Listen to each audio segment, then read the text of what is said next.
अस्सलाम वालेकुम everyone, this is D2 है, I am sorry D2 exercise 11 है, क्वेश्चन नंबर 1।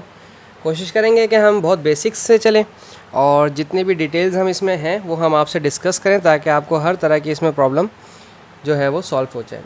अच्छा जी, सबसे पहले तो समझ लीजिए एक इस पूरे चैप्टर में आपको ट्रायंगल के बारे में सारा कुछ बताया जाएगा। एक ट्रायंगल को कैसे सॉल्व करते हैं, उसमें ये ट्रिग्नोमेट्रिक रेशो क्या होते हैं और क्यों होते हैं, तो वो आज हम यहाँ डिस्कस करेंगे। देखिए, हमारे पास सबसे पहले तो एक ट्रायंगल समझ लीजिए। जब भी कभी आपके पास राइट एंगल ट्रायंगल आता है तो ही सिर्फ उसी वक्त आप ट्रिग्नोमेट्रिक रेशोज़ का इस्तेमाल करेंगे, अदरवाइज़ अपने ट्रिग्नोमेट्रिक रेशो का इस्तेमाल नहीं करेंगे। राइट एंगल ट्रायंगल की पहचान क्या होती है कि आपकी एक साइड पर वो 90 डिग्री बनाता है, और 90 डिग्री की पहचान यह है वहाँ लिखा हुआ नहीं होता। जैसे अमूमन आपने देखा होगा हर तरह पे वो लिखा जाता है कि 20 degree, 30 degree, 50 degree, 70 degree, but 90 degree पे इस तरह का बॉक्स बन जाता है। जब ये बॉक्स बन जाए तो दिस इज़ अल्टीमेटली कि ये 90 डिग्री का है, ठीक है। अब आपके पास सबसे पहले जो चीज़ ढूंढनी होती है वो होती है आपकी हाइपोटेन्यूज, ठीक है। 90 डिग्री के ऑपोजिट वाली साइड इसको कहते हैं हाइपोटेन्यूज, ठीक है। इसको बाज़ों का टीचर कुछ स्टूडेंट्स ऑपोजिट साइड भी पढ़ते हैं, फिर एडजेसेंट और बेस, इस तरह से हम आप इसको ऑपोजिट भी पढ़ सकते हैं। 90 डिग्री के ऑपोजिट हाइपोटेन्यूज या इसको ऑपोजिट साइड बोलते हैं, ठीक है। इट्स अप टू यू कि आपके टीचर इसको क्या पढ़ाते हैं। फिर एक चीज़ होती है बेस, ठीक है। परपेंडिकुलर सबसे लास्ट में ढूंढते हैं। बेस क्या होती है? बेस एक ऐसी लाइन होती है जहाँ पे दो एंगल्स मीट करते हैं। बाज़ औक़ात कुछ स्टूडेंट समझते हैं कि ये लाइन बेस है, नहीं, ऐसा नहीं है। अगर एंगल यहाँ गिवन है, जैसे ये 90 डिग्री गिवन है, ये 20 डिग्री गिवन है, लेट्स सपोज 25 डिग्री गिवन है, ठीक है, या यही एंगल मालूम करना है, तो यहाँ इस लाइन पर दो एंगल मिल गए ना आपको, एक 90 डिग्री मिल गया, एक ही मिल गया, तो ये आपका बेस लाइन कहलाती है। उसके बाद जो आपका लाइन होता है वो होता है परपेंडिकुलर, जिसे आप एडजेसेंट भी कहते हैं, परपेंडिकुलर, और इसे एडजेसेंट भी कहा जाता है, ठीक है। अगर कभी भी आप हाइपोटेन्यूज ऑपोजिट सुने तो समझ जाए 90 के ऑपोजिट वाली साइड की बात हो रही है। बेस का कोई दूसरा नाम नहीं होता, और परपेंडिकुलर और एडजेसेंट के दो नाम होते हैं। अब चाहे तो टीचर आपको परपेंडिकुलर से समझाएं, चाहे तो टीचर आपको एडजेसेंट बोल के समझाएं, तो आपने उसी चीज़ को समझना है और दिमाग में रखना है, तो परेशान नहीं होना है आपने बिल्कुल भी इस हवाले से। अच्छा, अब हमारे पास अगर हम ये बस इसमें यही बात थी। अच्छा, ट्रिग्नोमेट्रिक रेशो के बारे में मैं आपको बताता चलूँ कि ट्रिग्नोमेट्रिक रेशो क्या होते हैं और वो क्यों होते हैं। हमारे पास तीन तरह के ट्रिग्नोमेट्रिक रेशो होते हैं। एक होता है साइन थीटा, जिसे SINE साइन थीटा पढ़ते हैं। इसका एक फार्मूला होता है PH, ठीक है, जिसे बड़ी ज़बान में कहा जाता है परपेंडिकुलर अपॉन हाइपोटेन्यूज, ठीक है। हम चूँकि याद करते हैं चीज़ों को, इसलिए हम अपने लिए आसानी पैदा करते हैं। परपेंडिकुलर अपॉन हाइपोटेन्यूज पूरा याद रखने के लिए ज़बान भी दुखती है और जहन में सवाल रहता भी नहीं है, ठीक है। फिर एक आता है कोसाइन थीटा, जिसे हम इन शॉर्ट कॉस थीटा पढ़ते हैं, ठीक है। सिर्फ COS लिखा जा सकता है तो भी इसे अंडरस्टैंड कर जाते हैं। इसका फार्मूला होता है बेस अपॉन हाइपोटेन्यूज, और इन शॉर्ट इसे बोलते हैं BH, ठीक है। अब ये आसानी हो जाती है याद करने में, PH BH। अब है टेंजेंट थीटा, जिसे हम इन शॉर्ट TAN लिखते हैं, ठीक है। इसे आप टेंजेंट पूरा नाम आपको पता होना चाहिए, टेंजेंट थीटा। ये होता है PB, परपेंडिकुलर अपॉन बेस, ठीक है। तो इसे याद रखने का तरीका हमने बहुत अच्छा निकाला है। क्लास 11th में हम 10th में बच्चों को सिखाते हैं कि PH BH PB। बस आप जब भी कभी ट्रिग्नोमेट्रिक रेशो है तो ये तीन नाम लिख लें, PH BH PB, PH BH PB। पहला वाला साइन थीटा का होता है, दूसरा वाला कोसाइन थीटा का होता है, तीसरा वाला फार्मूला टेंजेंट थीटा का होता है। तो इस तरह से आपको आसानी होती है। अब कुछ स्टूडेंट्स और टीचर्स याद करवाते हैं इस तरह से, सम पीपल हैव करली ब्राउन हेयर्स, और पता नहीं मुझे इसके आगे तो मुझे याद नहीं रहता। इतना बड़ा सेंटेंस हम क्यों, मैथ्स में तो हम याद रखते ही नहीं चीज़ों को, हम तो मैथ्स में अंडरस्टैंड करते हैं चीज़ों को। अब हम बात करें इसके क्वेश्चन नंबर 1 की, ठीक है। अभी हमने सिर्फ इसकी थोड़ी सी थ्योरी डिस्कस की थी, अब हम बात करते हैं इसके क्वेश्चन नंबर 1। क्वेश्चन नंबर 1 में कहते हैं for each of the following right angle triangle. देखें, राइट एंगल ट्रायंगल का नाम आ गया, बस हमें यही चाहिए इसमें, ठीक है। For each of the right angle triangle name the hypotenuse.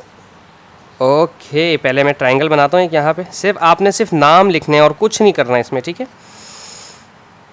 इसका नाम है P, इसका नाम है R, पॉइंट का नाम वर्टेक्स बोलते हैं, ठीक है, और इसका नाम है Q, यहाँ पे दिया हुआ है A, ठीक है।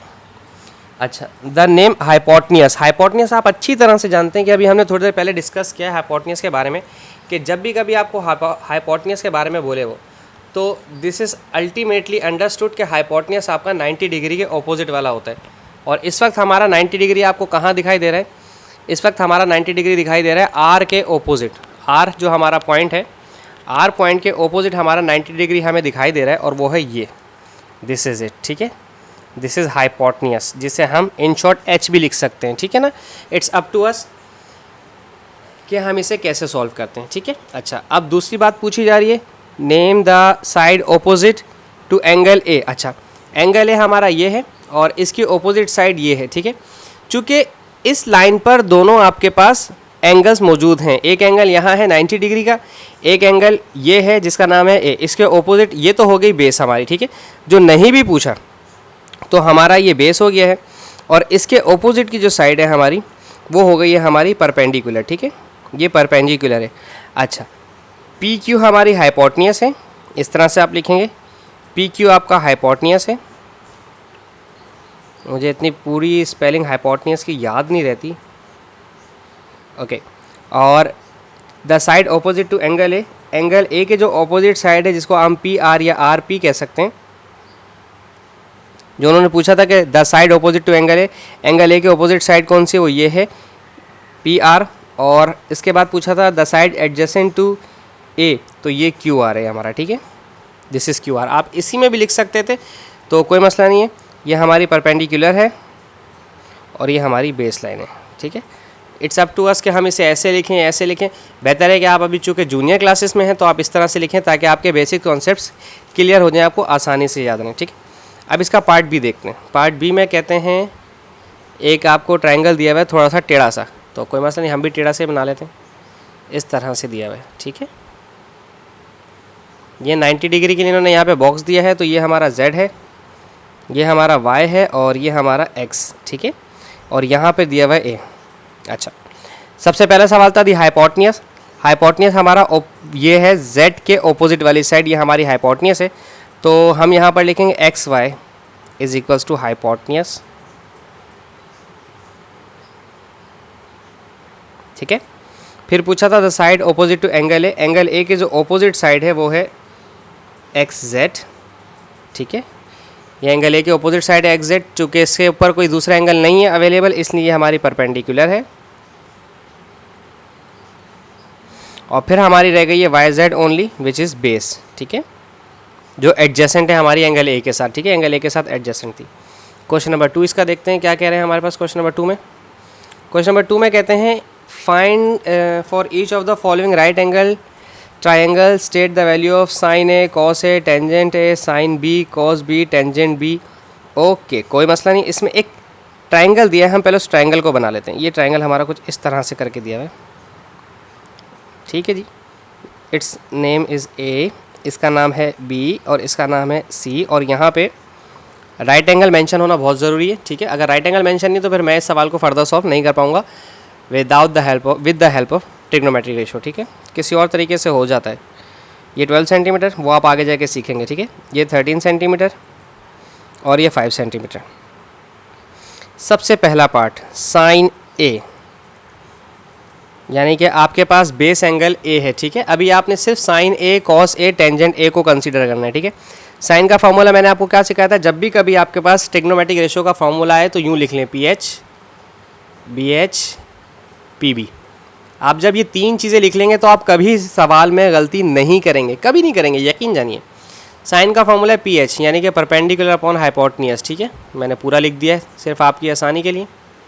ओके, साइन ए। अच्छा, अब हमने एंगल ए का इस्तेमाल करना है। ठीक है, ये एंगल ए का इस्तेमाल कर रहा हूँ मैं। ठीक है, तो जब मैं एंगल ए का इस्तेमाल कर रहा हूँ तो ये वाली लाइन हो गई है मेरी बेस, जो कि अभी फ़िलहाल इस्तेमाल नहीं करनी। 90 के ऑपोजिट वाली साइड है ए बी। ठीक है, चलें अब क्वेश्चन नंबर 2 हम नेक्स्ट वीडियो में अपलोड करेंगे। ठीक है जी, इसको आप यहीं छोड़ दीजिए।